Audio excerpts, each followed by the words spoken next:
Hi, I'm Larry Levin of the St. Louis Jewish Light with Bob Cohn of the St. Louis Jewish Light. With us is the Honorable Midwest General Counsel for the Midwest, Roey Gilad. Thank you for joining us. Thank you for inviting me. Let's get to it. Talk to us, if you don't mind, about your views about what makes the current conflict different than others in the past. Well, I don't think the current conflict is much different than previous conflicts in the sense that time and again a Western democracy is trying to protect itself in face of a challenge which is being launched by a terror organization. It is indeed an asymmetric confrontation between a state and a terror organization, a terror entity, which indeed poses many challenges for us. Whether this is the Hamas or the Hezbollah in South Lebanon in 2006, both are used to take cover behind human shields, which make our activity much more problematic. Because basically you are facing a philosophical question. What do? Do you save the life of children on the other side and you sacrifice the life of your own children? Or you protect the life of your own children, trying to do your utmost to save the life of children and innocent people on the other side, but yet understands that whenever an attack is being launched from places that are next to schools, mosques, hospitals, which unfortunately our enemies do every now and then, Hezbollah, Hamas, the Palestinian Islamic Jihad, what do? We made our choice very clear. This is the responsibility of every government to protect its own people. There is, if you want, no offense, there is one government in Africa that, as we speak now, hundreds of schoolgirls have been abducted. Months ago, nobody knows where they are. Israel, without being judgmental, has a different approach. The number one responsibility of any government is to protect the life and to secure the life of its own citizens. This is where we are. There is one issue, Larry, where this conflict is different than the previous ones, at least those that we had with the Hamas. We pulled back from Gaza in 2005. 2007 was the violent takeover of the Hamas, and then we had 2009 Cast Lead, 2012 Pillar of Defense, and the current one, Protective Edge. It is our intention to make sure that there will not be a need for another operation in the foreseen future. And the only way to do it is through the demilitarization of Gaza, the disarming of the Hamas. Is it possible? I immediately, since I know you're going to ask me, I asked the question myself. It is possible. It needs a lot of patience, resilience, and support from the international community. And immediately I will take you to Lebanon in 2006. Israel pulled back. At the time we had the feelings that we didn't do the job. But that has to be said. Hezbollah has been deterred since 2008-06. So you're talking here about 8 years in which they did not launch any attack against Israel. Have they been demilitarized? No. They still have huge stocks of weapons. And I don't expect the Hezbollah to give up its own weapons. They saw the Hamas. But since we assume that in these conflicts they used already most of their missiles and rockets, our aim now is to make sure that they will not be rearmed, not by smuggling weapons from Iran or other places into Gaza, and also to prevent any self-production, which can be done. So the aim, this goal is very ambitious, I know, but I think currently, with the current support we get from the international community, it is doable. The Prime Minister, Benjamin Netanyahu, has said that Israel's people should be prepared for what he called a protracted conflict. And more practically, how close is Israel to accomplishing its stated goal, especially eliminating the tunnels? I think they said they found 16 so far.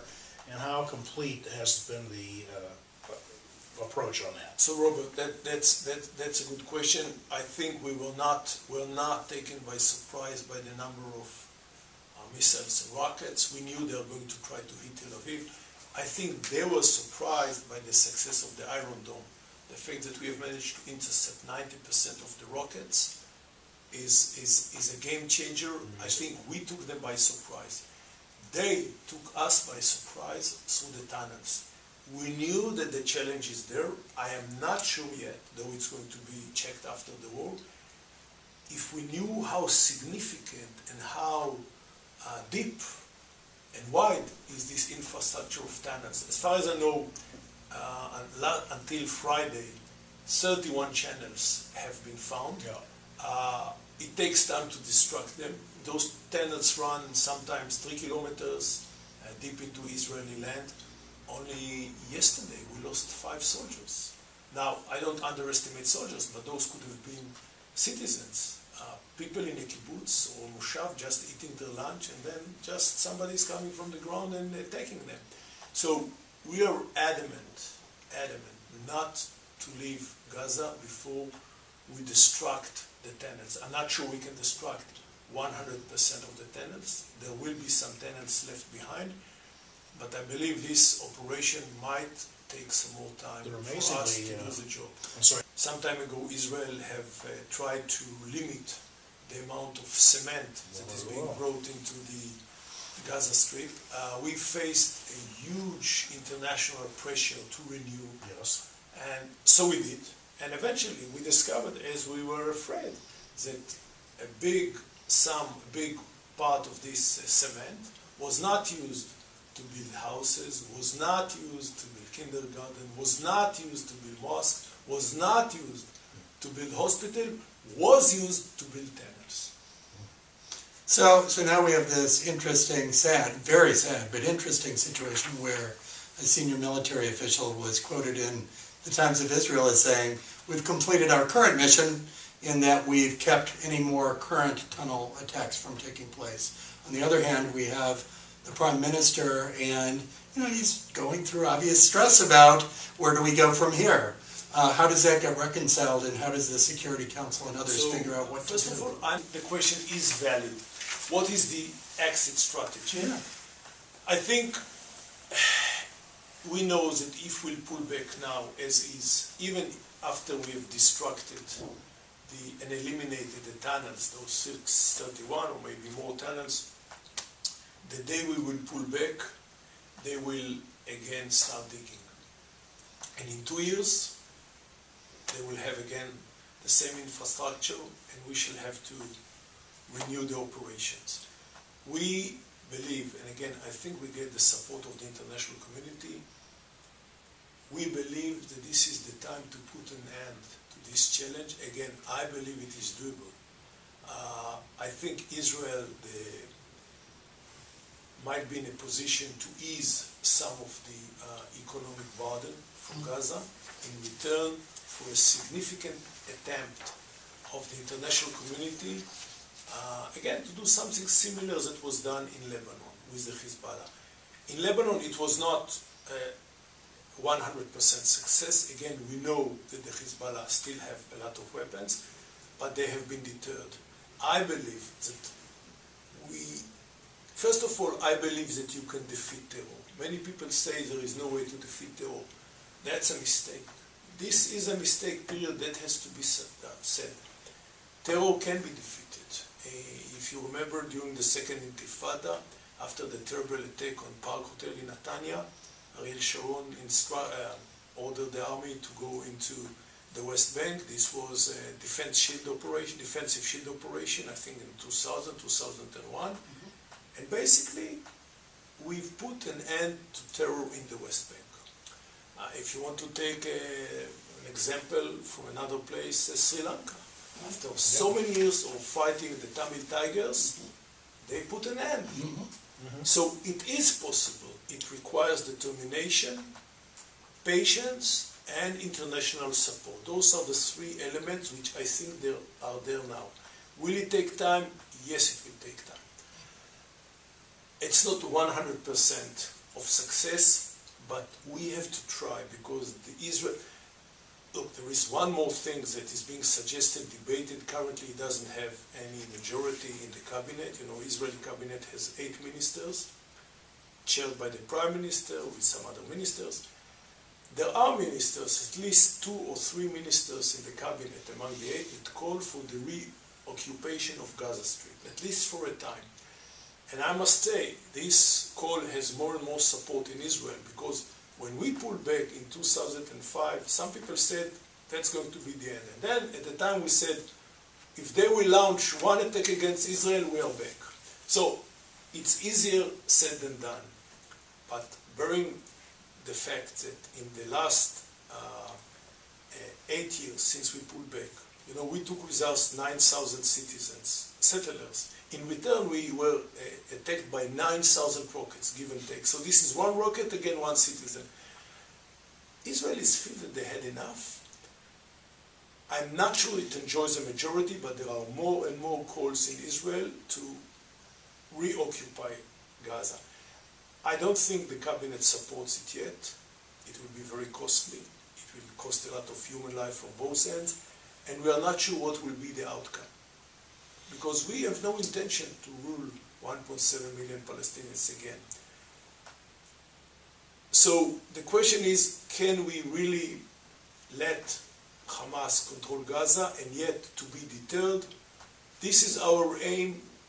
It's still, there is a question mark, but this is what we are trying to do, to deter the Hamas and to disarm it. You know, we've been very critical of our colleagues in the mainstream general media for what we sometimes see as distorted, biased, anti-Israel coverage.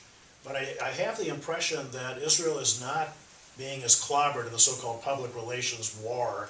I think that Netanyahu and the Israeli ambassador to the U.S. are very well spoken on the talk shows. Do you have the same impression that Israel is getting a fairer shake, or in terms of the overall public relations image that it's projecting during this conflict? And basically in the Midwest we're not doing so bad.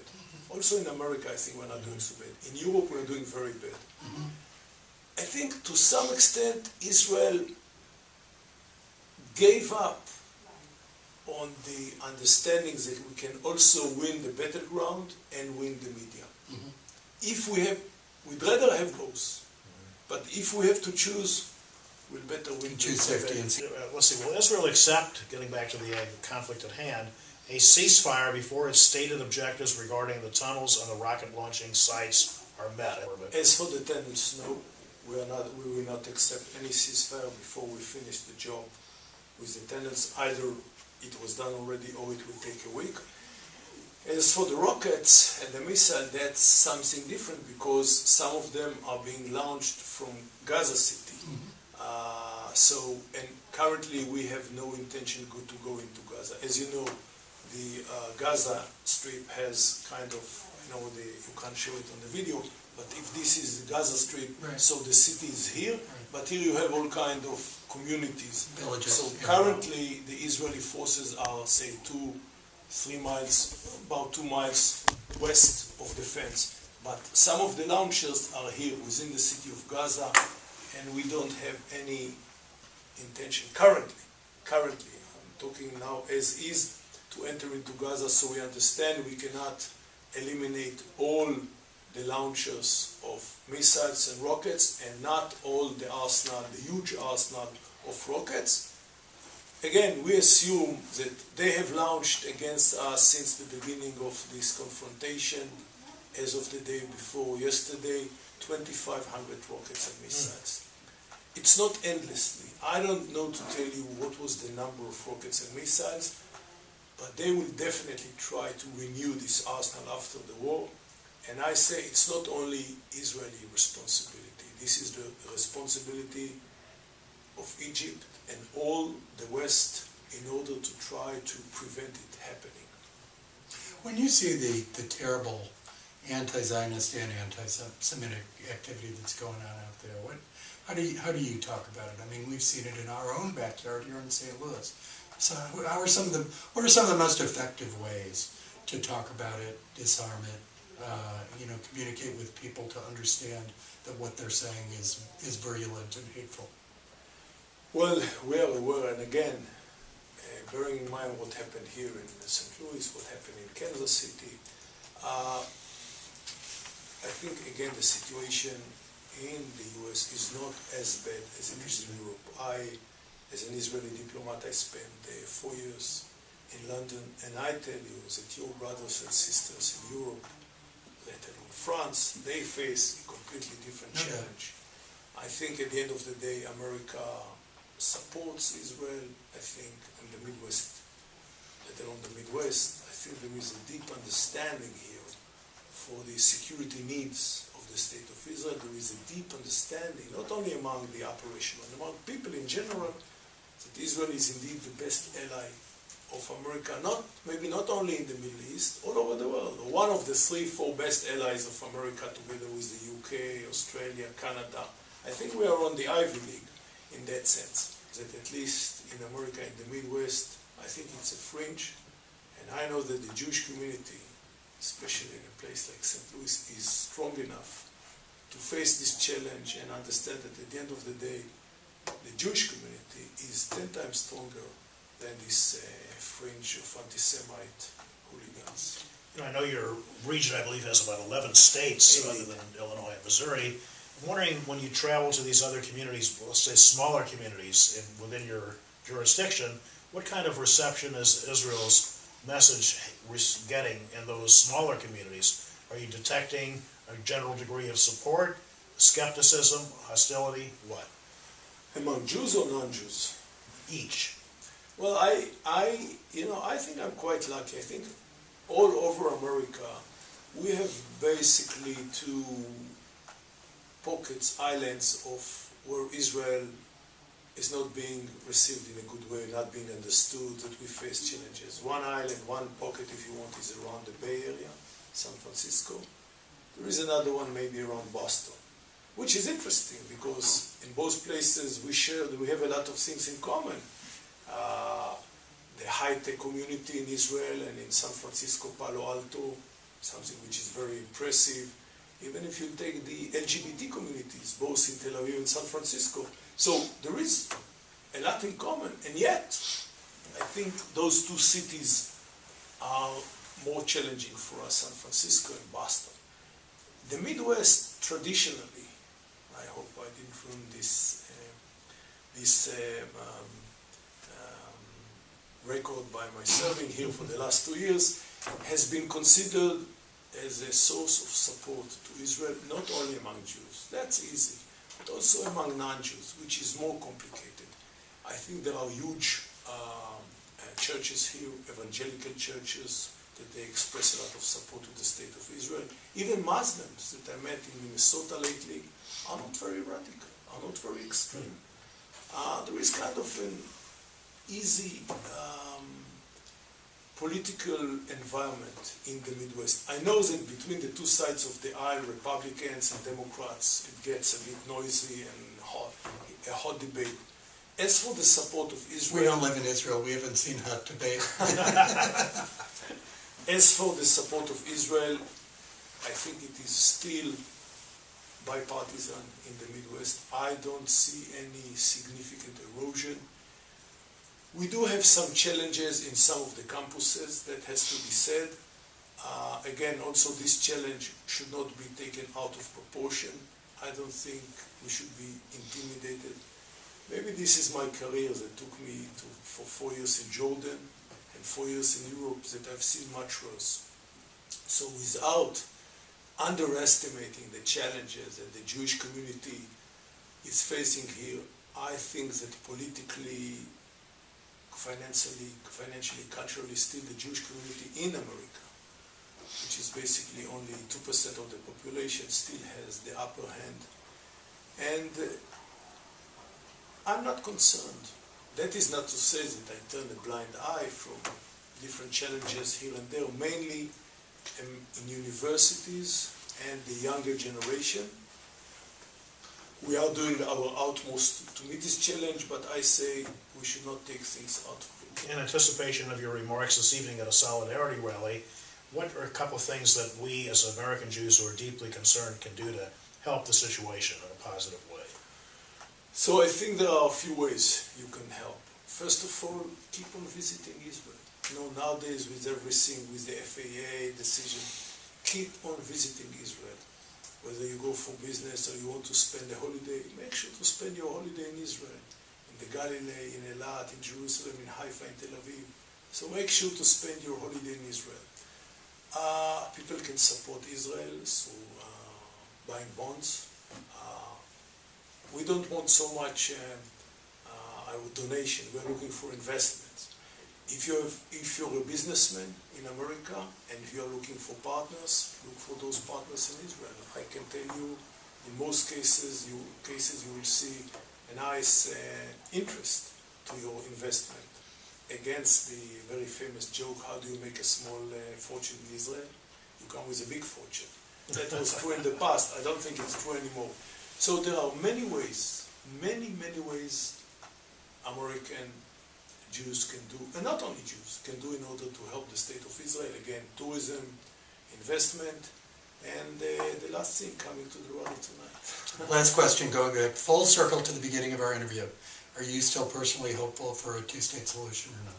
I think I might take you by surprise, Larry. I think after this confrontation is over, the chances for us to go back to the negotiation table where we left only a month ago are better, because nowadays Israelis will understand that the choice we have to do is between Hamas or the PA.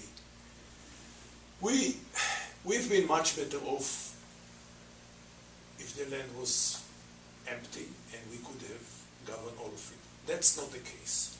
We have to make a choice between the national, we are facing two Palestinian coalitions. We are facing a national Palestinian coalition in Ramallah, led by Abu Mazen, Mahmoud Abbas, and we are facing the radical, fundamental religious coalition in Gaza, led by Khalid Mashal and Ismail Haniyeh.